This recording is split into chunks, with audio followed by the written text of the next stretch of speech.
I never felt the need to have a bike or car because I would walk to the school everywhere, to the movies, everywhere was walking. I could go out, go out at night with friends, and because my parents knew the owners of the bars, so it was like very, very. Although it's just across the river, it's a very different lifestyle that a kid from a big city like Lisbon. Yeah. But on the other hand, I was always, I felt a little bit suffocated, Yeah. especially when I entered adolescence, of course, because precisely everybody knew me and I just wanted to go to Lisbon and be anonymous.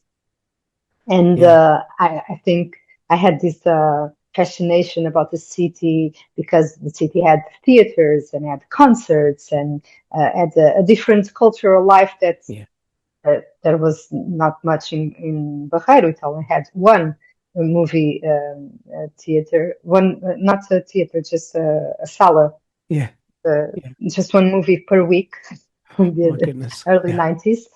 It was always the same movie for a whole week, and then it changed Yeah. every The good Tuesday, old days. Good old Thursday. days. You Yeah, had to wait. You and had to wait for a new movie to come. It was yeah, the way it should be.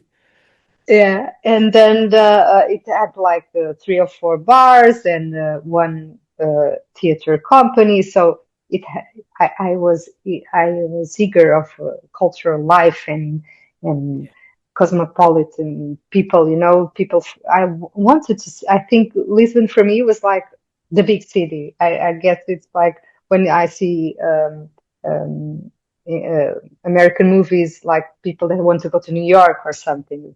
It was like, wow, I have to go there. Yeah. And my school, it was by the river, so I had some classes that I would look through the window and see Lisbon with it. So Barreiro has the most amazing view to Of the city. Lisbon. Yeah. Yeah. Yeah.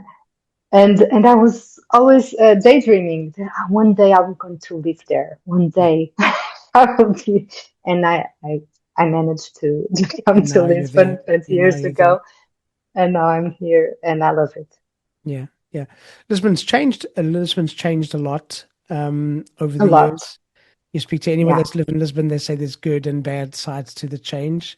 for But sure. I've been here 16 years. The Lisbon that I remember, the first time I was in Lisbon was probably, wow. Actually, I think the first time I went to Lisbon was 2001. I was 21 years old. And the Lisbon today is very, very different. So you've seen a lot of the Very changes. different. Yeah, and of course you remember in those days there wasn't the soul in the Baixa, Yeah.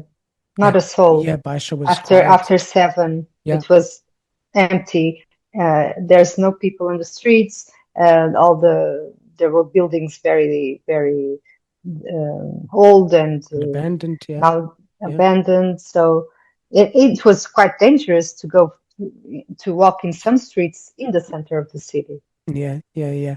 Yeah, Um, and that changed completely. yeah. I mean, what are some of the changes that you've seen for good and for bad in your city? Um, For good, for sure, the renovation of the buildings that were, we still have lots of them that needs to be, Still a lot, yeah, still a lot needs yeah. to be done. But that for sure was a great thing about these transformations. And of course, having tourism. Tourism is important. Yeah, Receiving people from other cultures and everything. That's. I think it's great. I'm not the kind of Portuguese that no, there's too much tourism. No, I think it's good if you have a good, sustainable tourism.